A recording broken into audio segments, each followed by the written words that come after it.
Bonjour tout le monde, bienvenue à ce nouveau rendez-vous de Folie douce. Ici Yvan Bugeaud. Dans quelques minutes, je reçois mon invité Kevin Duckworth. Il va nous parler d'une recherche sur les maladies respiratoires et la santé mentale. À l'espresso et à l'espresso allongé, le sujet sera l'homme cyborg. Plus tard à l'émission, nous recevons Michel Anger qui vient nous parler de son côté de karaté adapté. Alors tout ça dans le menu de Folie douce cette semaine. On commence d'abord en chanson avec Paradis et la chanson s'intitule « Toi et moi ». Bienvenue à Folie douce.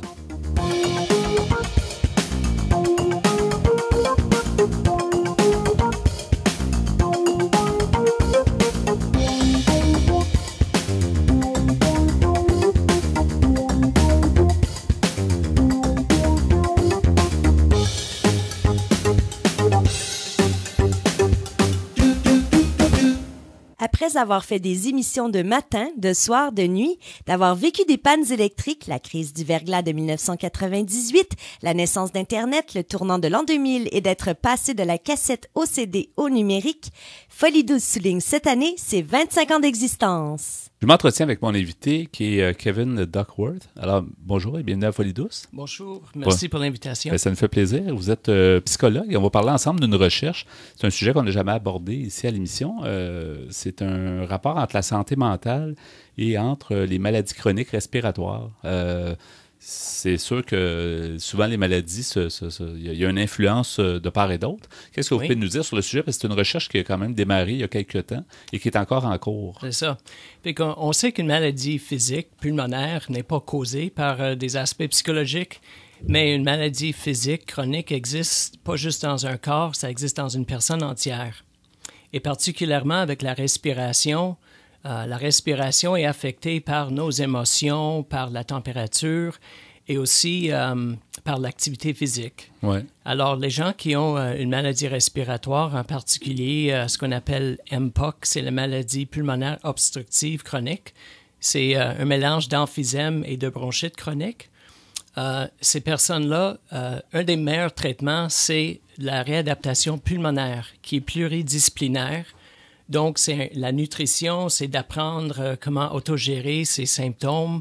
C'est aussi de faire de l'activité phisique, de continuer à bouger, ce qui est très important pour prévenir un déconditionnement général qui peut arriver suite à l'essoufflement. Alors, notre étude regarde justement, pour ceux qui commencent un programme de réadaptation et qui souffrent de dépression ou d'anxiété, assez significatif pour les affecter, est-ce que ces personnes-là, ils vont avoir des gains pendant le programme de réadaptation qui dure typiquement 8 semaines. Mais ce qui nous intéresse, c'est qu'après le programme, est-ce que ceux qui ont des problèmes de dépression, d'anxiété vont réussir à continuer les changements comme faire de l'exercice régulièrement, bien manger, ne pas fumer, autant que les gens qui n'ont pas de problème de dépression. OK. Puis, l'effet de la dépression et de l'anxiété sur la maintenance des gains à long terme n'a jamais été étudié dans un grand échantillon. OK. Comment l'idée est venue? Est-ce que ça vient de vous? Est-ce que c'est quelqu'un qui a eu... Pourquoi avoir mis un peu ces deux sujets importants ensemble? Oui, c'est parce qu'une comorbidité, donc une maladie qu'on voit souvent avec les maladies pulmonaires, c'est justement des problèmes d'anxiété et de dépression assez importants. Qui se développent souvent à la problématique physique? Souvent, ça développe secondaire aux problèmes de respiration. Mais des fois, les gens peuvent avoir aussi au début des problèmes de dépression, d'anxiété de longue date et d'avoir un problème respiratoire chronique, bien, ça peut exacerber les problèmes d'humeur, les problèmes d'anxiété. Oui, ça rajoute à la problématique aussi de la médication, tout ça, parce qu'il y a plusieurs médications qui viennent en ligne de compte. Puis, justement, et ça fait partie aussi de la réadaptation pulmonaire, c'est d'ajuster les médicaments et assurer que les patients savent comment bien les prendre.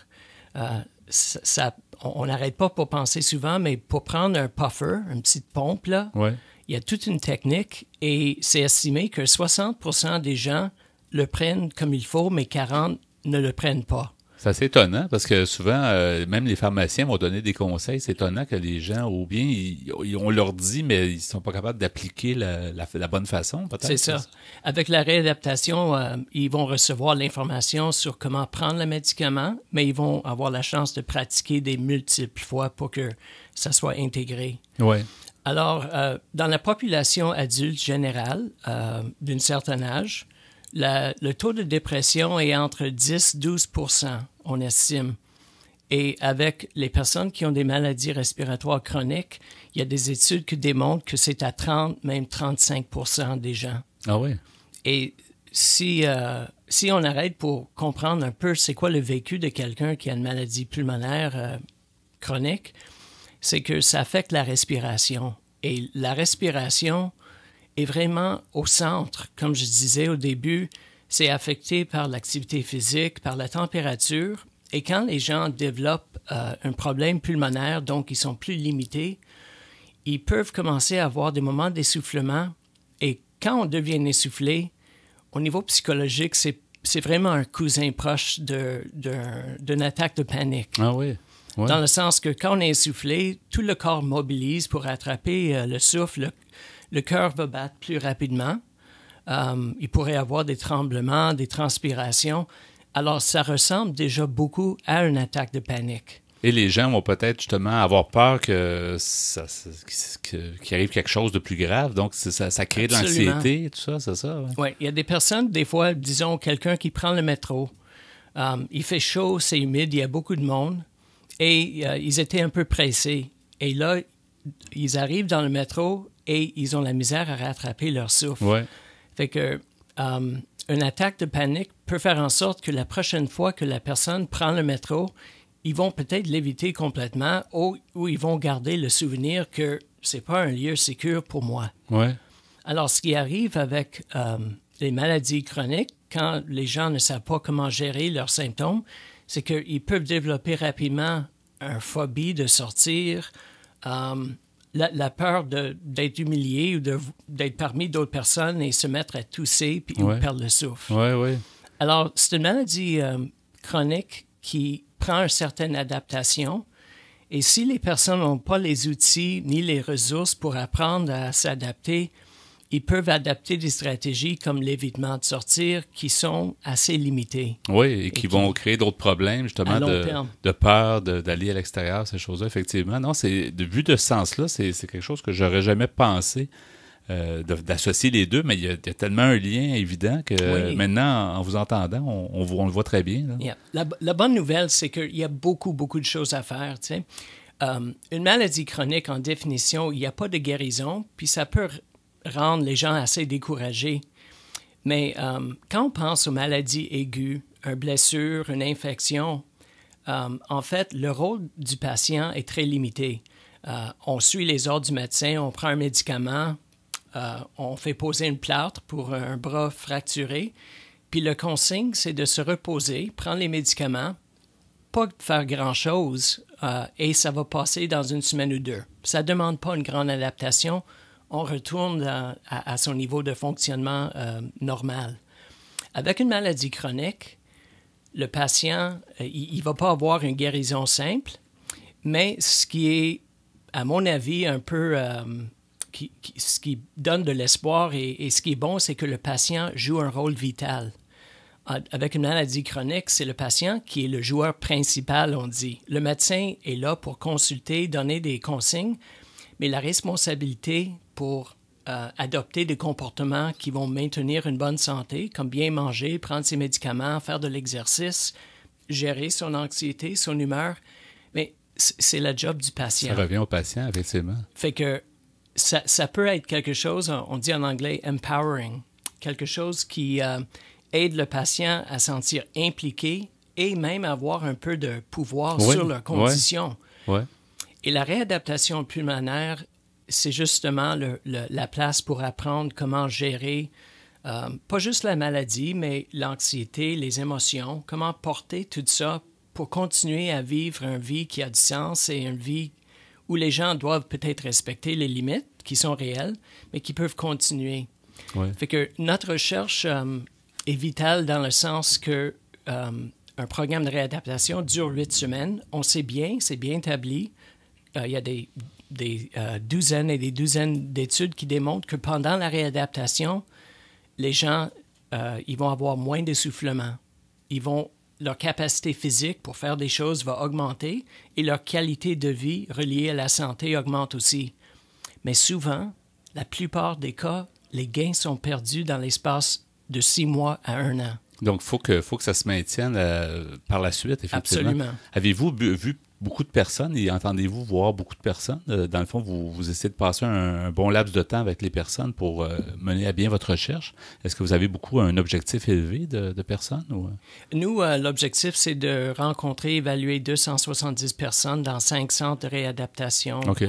Ce qui est faisable à Montréal, parce que Montréal est un centre où il y a beaucoup de programmes de réadaptation en comparaison de d'autres endroits au Canada. Oui.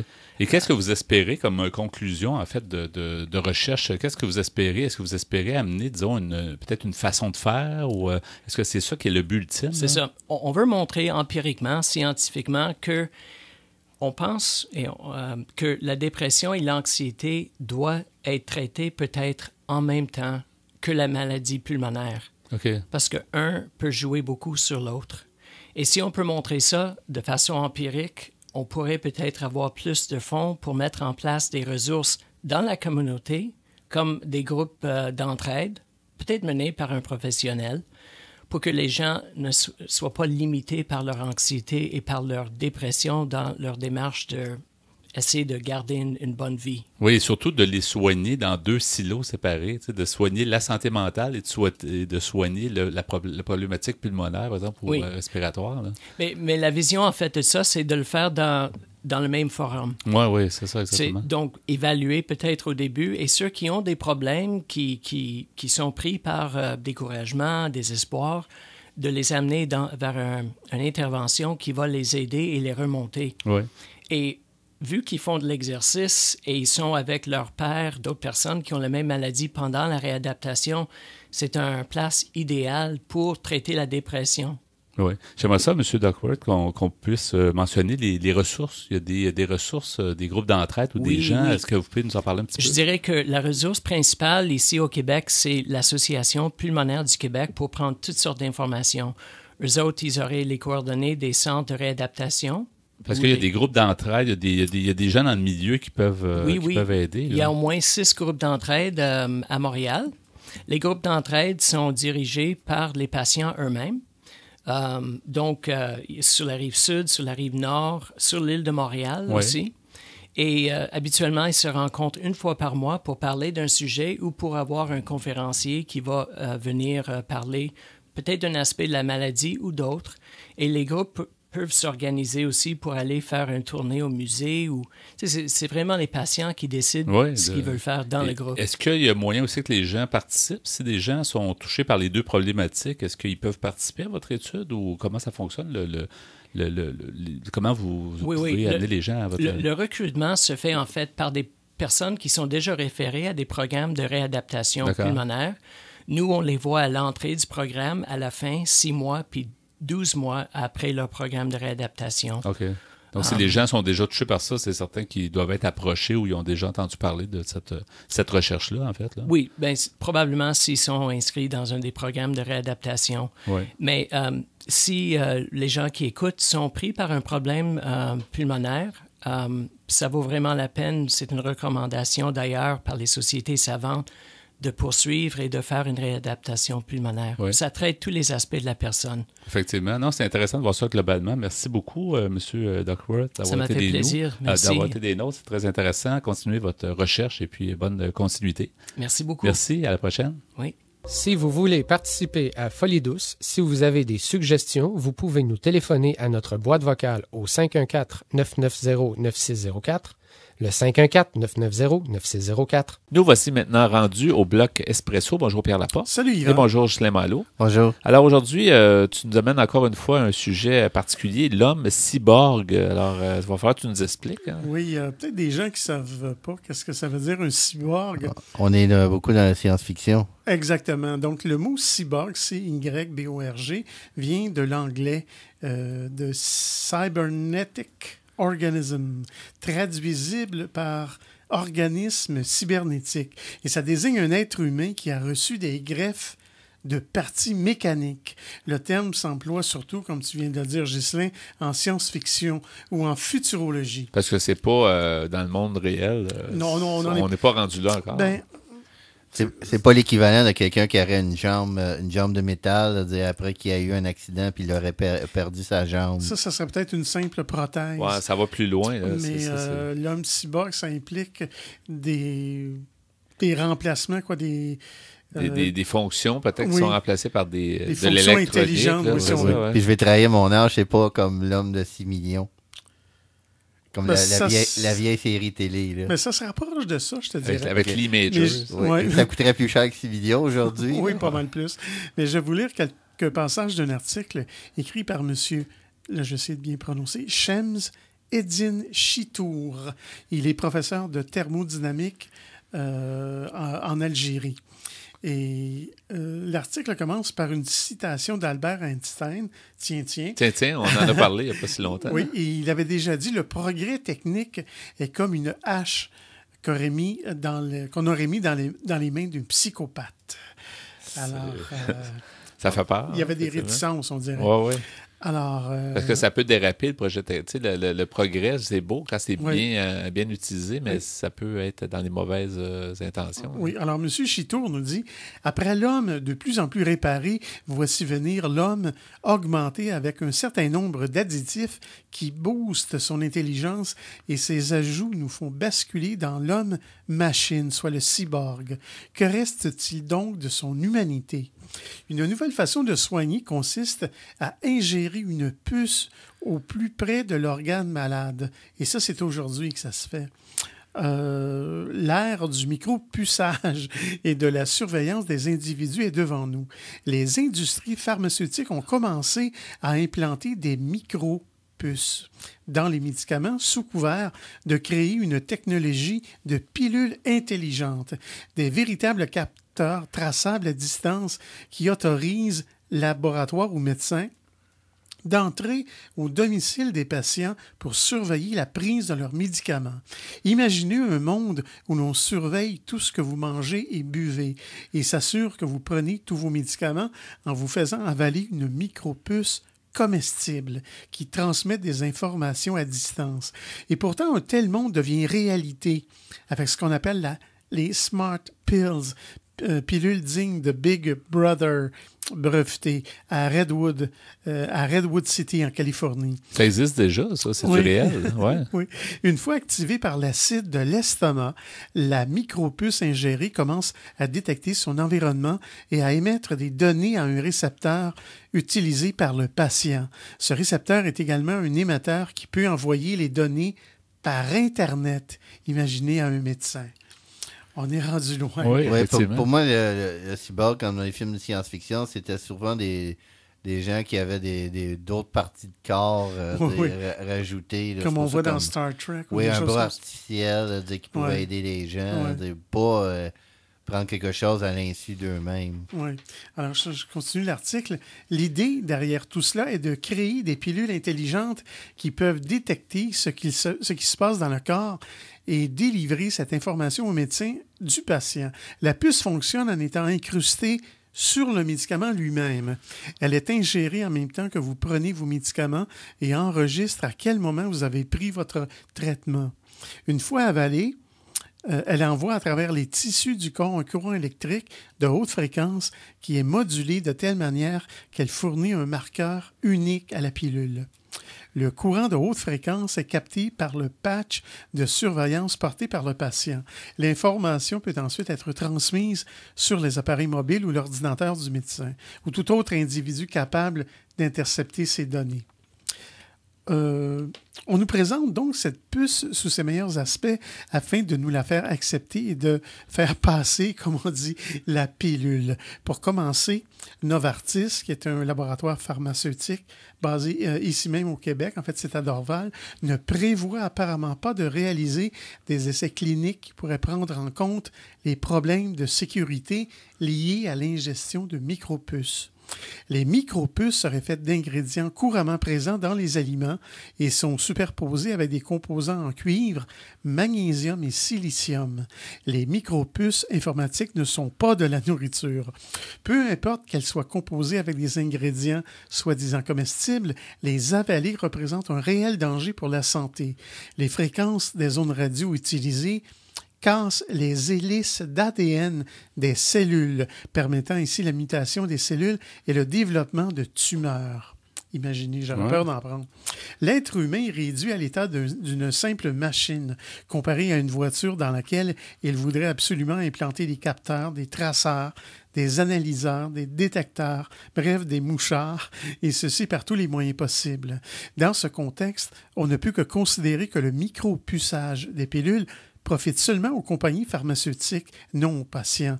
Nous savons tous que d'avaler des micropuces informatiques qui retransmettent des informations par radiofréquence modulable n'est pas dans la nature humaine. Ces fréquences peuvent être modifiées, ce qui peut s'avérer très dangereux, et la traçabilité des données pose un réel problème d'intégrité et de vie privée. Alors, je vais m'arrêter ici et je vais poursuivre un peu plus tard. C'est expérimental, si j'ai bien compris. Ce côté-là, c'est pas répandu, là, comme on dit, à large. Non, pas encore. Pas encore. On va y revenir, de toute façon. C'est pas éthique. Oui, on va y revenir dans un prochain bloc, justement, un petit peu plus tard à l'émission. Donc, l'homme cyborg à Folie douce.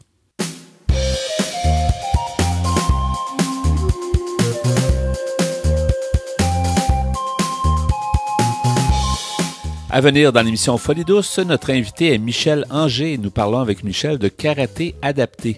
À l'Espresso allongé, nous poursuivons sur le sujet l'homme cyborg. Vous entendrez aussi en chanson Éolarium de Nathalie Burns et Windigo d'Alexandre Desilets. Vous souhaitez réagir aux propos de l'émission, vous désirez participer à Folie douce, vous avez des suggestions, écrivez-nous par courriel à l'adresse foliedouce@antenne.qc.ca ou téléphonez-nous au 514-990-9604. Vous écoutez Folie douce, l'émission hebdomadaire qui démystifie les problématiques de santé mentale depuis maintenant 25 ans. De retour au micro dans quelques instants.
Vous syntonisez l'émission Folie douce, celle qui vise à changer les perceptions négatives reliées au monde de la santé mentale. C'est avec grand plaisir que je reçois mon invité, Michel Anger. Bonjour, Michel. Bonjour. Bienvenue à Folie douce. C'est vraiment un bonheur de te recevoir.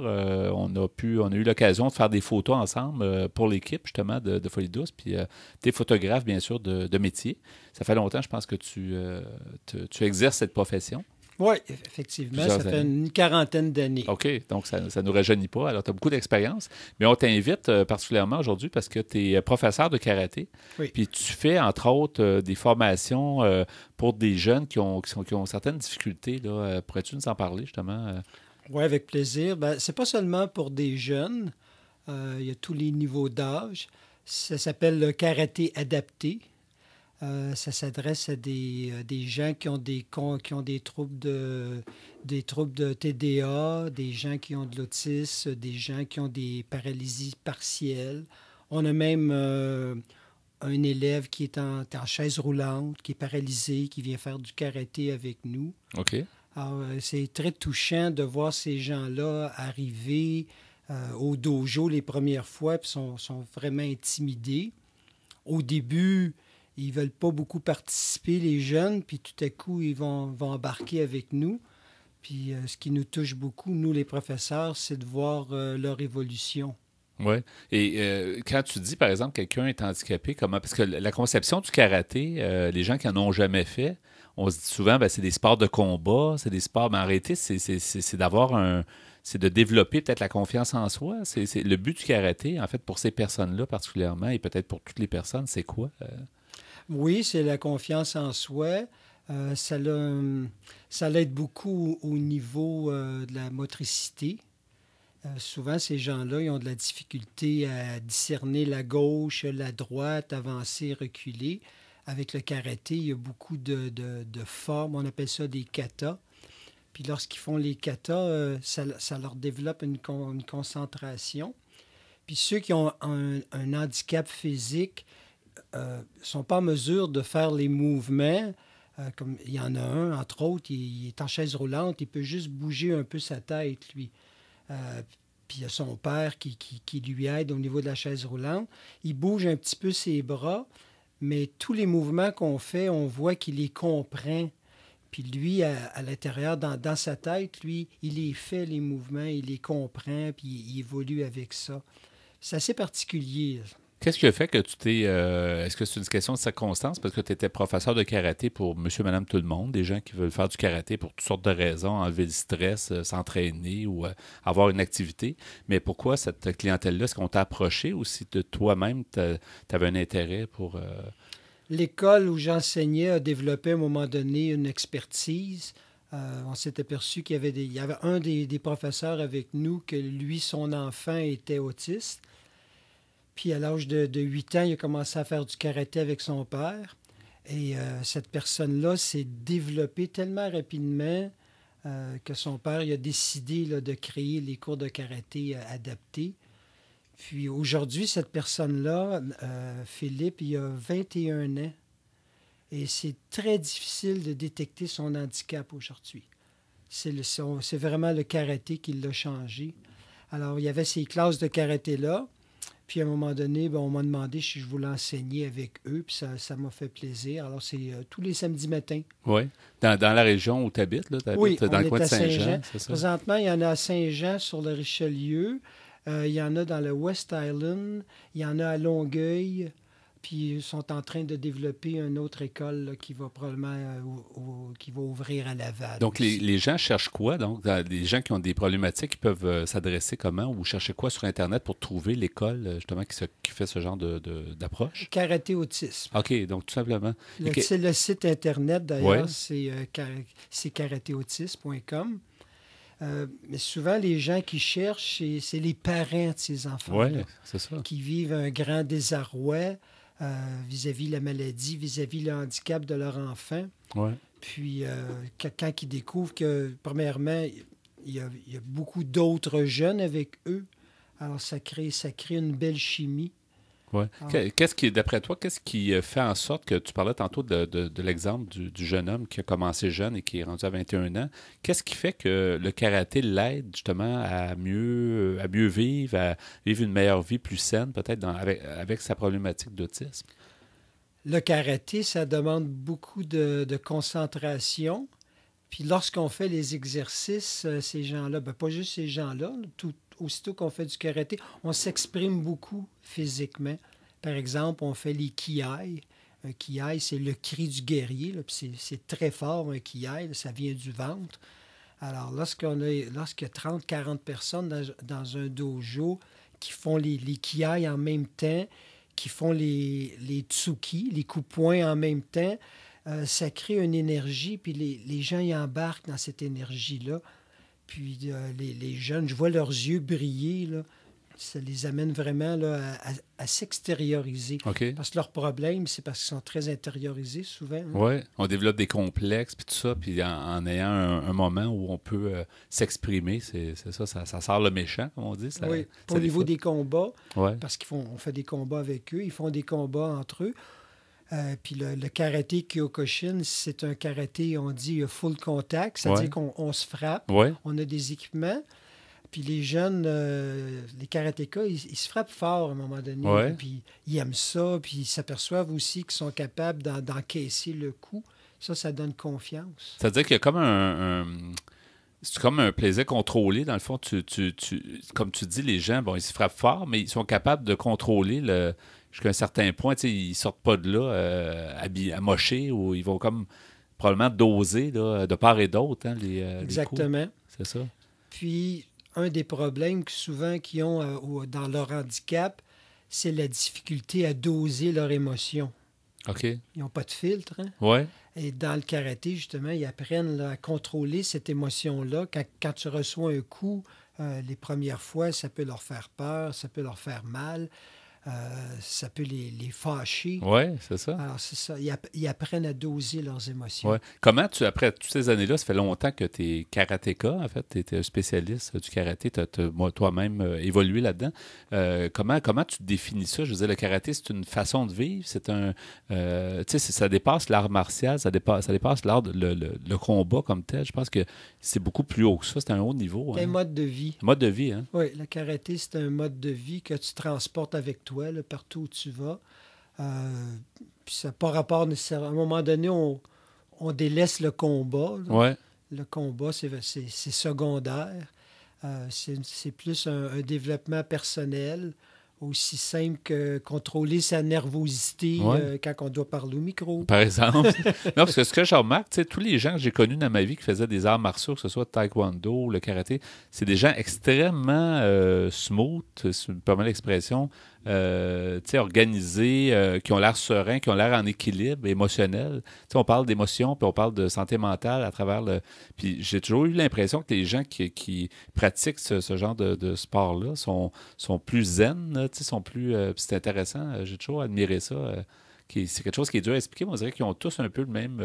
ça fait un bienfait là, à long terme, hein? C'est ça? Ben, le karaté, les arts martiaux, ce qui est important, les arts martiaux, c'est pas un sport. Il y a une différence entre un sport. Un sport, c'est géré avec des règlements pour une compétition. Alors, quand les karatékas vont faire de la compétition, ils font du sport. Mais quand on fait du karaté dans un dojo, c'est un art qu'on fait. Puis un art, on apprend toujours. Ouais. Après 25 ans, 40 ans, 50 ans, on continue toujours de découvrir. Le karaté, les arts martiaux, ça ressemble à la musique. Ça ressemble à la danse, ça ressemble à la photographie. Okay. C'est plus près de l'art que du sport, oui. C'est ça? Oui. On ne connaît pas tant que ça, finalement, à part si on en fait, mais de l'extérieur, monsieur, madame, tout le monde, souvent, on n'a pas une idée aussi précise. Je voulais te poser, il reste encore quelques minutes à notre entretien. C'est très généreux de ta part d'être avec nous. C'est toujours bien de te parler, mais est-ce que ta perception de la santé mentale a évolué aussi en enseignant à ces gens-là qui ont soit des problèmes d'autisme ou des problèmes d'hyperactivité ou ces choses-là? Est-ce que ça a modifié ta façon de voir les choses? Dans quel sens? Ben, ma relation avec ces personnes-là, malgré leur handicap, je le sais que c'est des vraies personnes.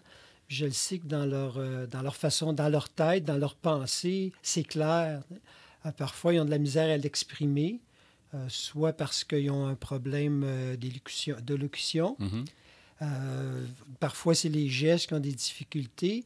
Mais je les regarde dans les yeux, puis je suis capable maintenant de prendre un contact avec eux, puis ça, ils le sentent. Mm-hmm. Puis ils sont beaucoup plus à l'aise. Tu connectes vraiment, là. Tu connectes. Oui. Il y a une connexion, puis il y a un sentiment de sécurité ou d'aisance. Là, Puis normalement, les gens, ce qu'ils vont chaque semaine, c'est quand même assez régulier pour qu'ils suivent les... Ils viennent 1 ou 2 fois par... Il y en a qui viennent 2 fois par semaine, il y en a qui viennent 1 fois par semaine. Ce qui est intéressant aussi, c'est que c'est familial. La personne qui a le handicap va venir avec son père, sa mère, puis son grand-père, puis son cousin. Ah oui. Donc, de toute tous âges, tout le monde participe. Toute la là. famille participe avec lui. OK. C'est familial. Ouais. Puis souvent, ces gens-là, ils vont avoir la piqûre puis ils vont se mettre à faire du karaté aussi. C'est ça, exactement. Ben, écoute, Michel, c'est fort intéressant. Peux-tu nous rappeler encore qu'est-ce que les gens doivent chercher selon les régions, évidemment? Là, toi, dans la région de Saint-Jean, si jamais ils veulent te contacter, j'imagine qu'on peut te trouver. Sur Facebook, c'est Karaté Adapté Julie Blais à Saint-Jean-sur-le-Richelieu. Puis, si on fait une recherche sur Internet avec karaté, autisme, toute l'information va selon les régions et tout ça. Oui. C'est vraiment, vraiment intéressant. Merci beaucoup, Michel, d'avoir été des nôtres. Ça me fait On a plaisir. appris quelque chose complètement qu'on n'avait jamais traité, finalement, à l'émission Folie douce. Puis c'est vraiment agréable de t'écouter là-dessus. Ben, bonne continuité. Ben, merci beaucoup, Merci. ça m'a fait plaisir. Oui, à la prochaine. Merci. Bye-bye. Vous voulez mieux nous connaître et communiquer avec nous? Visitez notre site Internet au www.antenne.qc.ca. antenne.qc.ca. De retour au micro avec l'Espresso allongé. Pierre Laporte toujours en notre compagnie et Ghislain Malo. Oui. Alors, on poursuit, tel que promis, le sujet entamé plus tôt, Oui. l'homme cyborg, Oui, Pierre. qui soulève des questions éthiques pas mal. Oui, exactement. Tu Donc, as parlé de médicaments, toutes sortes de choses. Oui. Ouais. oui, on est arrivé dans le futur. Ouais. Et alors, je poursuis ma lecture d'un article que j'ai trouvé sur Internet par M. Shems Eddin Chitour, professeur de thermodynamique en Algérie. Et lui aussi se pose toutes sortes de questions. Il nous dit « Personne ne peut nier que tout ce qui touche au domaine de l'informatique et au traitement des données peut être piraté, abusé, intercepté et retransmis, et une puce médicale qui retransmet des données par Bluetooth est d'autant plus vulnérable. » C'est un fait que nous allons vers le Big Brother. Toutes les technologies, surtout celles que l'on présente comme ludiques, voire gratuites, sont d'une façon ou d'une autre des banques de données pour ceux qui tirent les ficelles et qui peuvent vendre ces données aux plus offrants. Comme quoi, n'importe quelle découverte, ça dépend... Dans quelle main ça tombe, oui, c'est ça, quelle oui. intention on a. Qu'est-ce qu'on en Il y fait? a beaucoup Ouais. de gens qui se plaignent Facebook. Oui. Ben, puis, même la technologie, YouTube, c'est ça, que effectivement. les gens colligent pour l'envoyer à des publicitaires à notre insu. Ouais. Oui. Donc, je poursuis. Les assurances qui vont dimensionner, par exemple, le montant de l'assurance en montant du risque qu'ils prennent connaissant le dossier médical des demandeurs. Nous sommes, d'une façon ou d'une autre, fichés. Il n'est que de regarder comment, d'une façon anodine, mais lancinante, les réseaux sociaux nous harcèlent de façon lancinante pour connaître le maximum de renseignements sur nous. Nous sommes des victimes consentantes, car nous l'avons voulu, ayant fait une reddition en rase campagne. On nous offre des produits qui nous promettent du rêve, qui nous donne la sensation que nous sommes importants, que nous avons des centaines, voire des milliers d'amis, et rien n'est plus faux. La science conquérante envisage de s'emparer de tous les domaines à la fois physiques et psychiques de l'individu. Chacun se souvient que dans les années 70 du siècle dernier, le chirurgien sud-africain Chris Barnard avait ouvert les hostilités, façon de parler, en greffant un cœur d'un homme dans le corps d'un autre. Cette prouesse révolutionnaire fut saluée dans le monde entier. C'était en effet l'ouverture d'un vaste champ de la chirurgie réparatrice amenant à l'homme réparé, entre guillemets. C'est sûr, ça a prolongé la vie de beaucoup de gens. Il y en a beaucoup, ça se fait beaucoup maintenant. Oui, c'est ça? oui, c'est vrai. Un peu comme une voiture où on arrive graduellement à remplacer les pièces défectueuses, reculant graduellement les limites de la mort.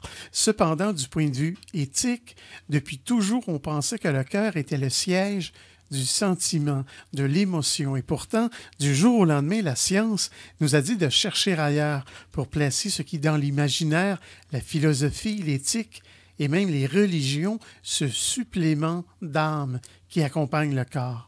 Dans un article paru sur le journal Le Monde, Pierre Barthélemy, qui est journaliste, rapporte une expérience troublante sur la mémoire, visant à fabriquer de nouveaux organes pour remplacer ceux qui se révèlent défectueux. La médecine régénératrice est un domaine en pleine expansion, un domaine qui pose aussi des questions inattendues lorsqu'il touche au cerveau.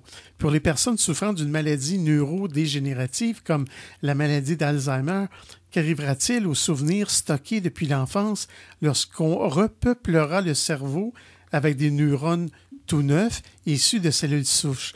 Les informations seront-elles perdues comme des archives brûlées ou bien parviendront-elles à être conservées grâce à une sorte de mémoire dynamique en constant remodelage? Sauf que est-ce que ça va les faire vivre plus longtemps en meilleure qualité? Ben, j'imagine si on arrive à stopper les maladies, la personne va vivre plus longtemps. C'est un contrepoids entre... on ne le sait pas encore. Oui, la personne va-t-elle vivre heureuse? Heureuse, c'est ça. Ouais. Ouais. La réponse à ces questions fascinantes, poursuit l'auteur, M. Chitour, pourrait bien venir d'une sorte de vers de terre. On les appelle les planaires.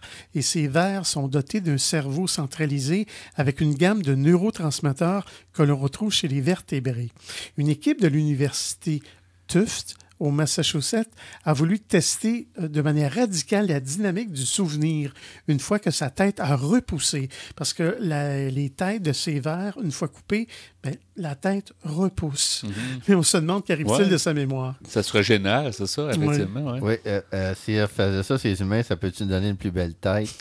mais ça a dû être étudié, justement, c'est parce qu'il y a des cellules qui font en sorte que c'est ça. Oui, on a fait l'expérience. Ouais. Alors, le planaire décapité se rappelle-t-il de quelque chose de sa vie avant? Toute la difficulté tient dans le fait que l'on doit prouver que la planaire se souvient de ce qu'elle savait avant qu'on lui coupe la tête. La meilleure manière de s'en assurer consisterait à apprendre quelque chose. Ces auteurs ont mis au point des expériences pour entraîner les planaires et tester leur mémoire. L'idée consistait à leur faire reconnaître un environnement particulier et à leur apprendre à y trouver de la nourriture sous forme de minuscules morceaux de foie de bœuf. Les planaires sont carnivores. Alors que ces vers préfèrent d'ordinaire rester sur les parois des récipients et évitent la lumière, ils devaient apprendre à vaincre ces réticences pour manger, car la nourriture était placée au milieu de la boîte et éclairée de manière assez vive. Avec un tel protocole, les chercheurs s'assuraient que le comportement de ces animaux résultait bien d'une décision prise par le cerveau et qu'il ne s'agissait pas d'un quelconque réflexe. Au bout d'une dizaine de jours d'entraînement, les planaires à nouvelle tête trouvaient beaucoup plus vite leur pitance que celles qui ne connaissaient pas cet environnement. Ensuite, les chercheurs ont laissé leur bestiole tranquille pendant 2 semaines, puis les ont testés de nouveau et avec succès. Si l'on veut tester sa mémoire après une décapitation, il faut en effet déjà être certain que l'animal est capable au moins de garder un souvenir. Les têtes ont été coupées de manière à ce que plus 1 milligramme de cerveau ne subsiste. Une fois que la repousse a été complète, les vers sont retournés, façon de parler, dans l'arène. Lors de la première séance, les résultats ont été décevants, mais dès le test suivant, le niveau de leur performance est remonté à celui qu'il était avant la décapitation. Une fois rafraîchie, la mémoire leur était revenue.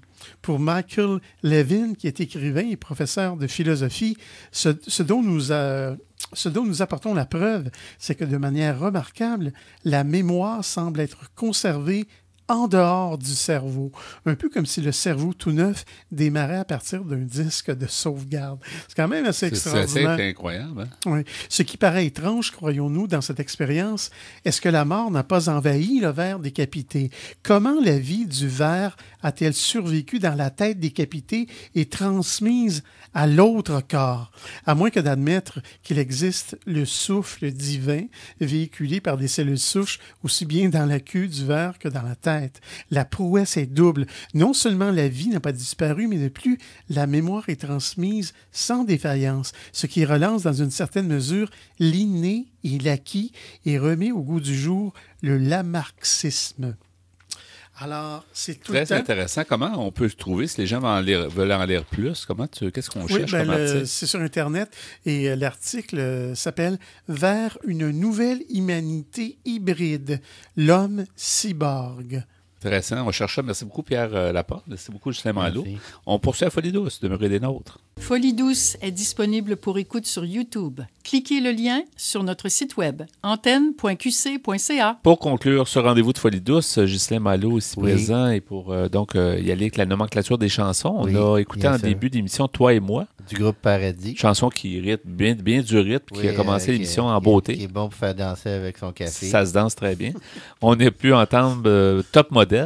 Du groupe Mordicus. Dans la deuxième demi, on a pu écouter Eolarium. De Nathalie Burns. Et à l'instant, Windigo. De Alexandre Desilets. Ben voilà, merci beaucoup pour votre choix musical beaucoup. À toi et à Pierre. Merci Pierre pour la mise en onde. Merci également pour tes sujets. Tu nous surprends tout le temps. Cette fois-ci, c'était l'homme cyborg. Alors, on a appris toutes sortes de c'est un peu un mélange de science-fiction et de réalité. C'est à suivre. On va éventuellement y revenir, d'ailleurs. Il y a beaucoup de choses à dire. Je remercie notre invité en début d'émission, Kevin Duckworth, qui nous a parlé d'une recherche sur les maladies respiratoires et en lien avec la santé mentale. C'était fort intéressant. C'est un sujet vraiment assez différent de ce qu'on a pu déjà parler. On a eu l'occasion d'avoir notre invité, Michel Anger, qui nous a parlé pour sa part de karaté adapté. Alors, c'est aussi intéressant. C'est un autre sujet aussi qui sort. La santé mentale, c'est tellement vaste qu'on le voit que ces sujets-là, c'est toujours très intéressant. Merci beaucoup d'avoir été là. C'est Yvan Bugeaud à l'animation et bonne semaine et à la prochaine Folie douce. Au revoir.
Bop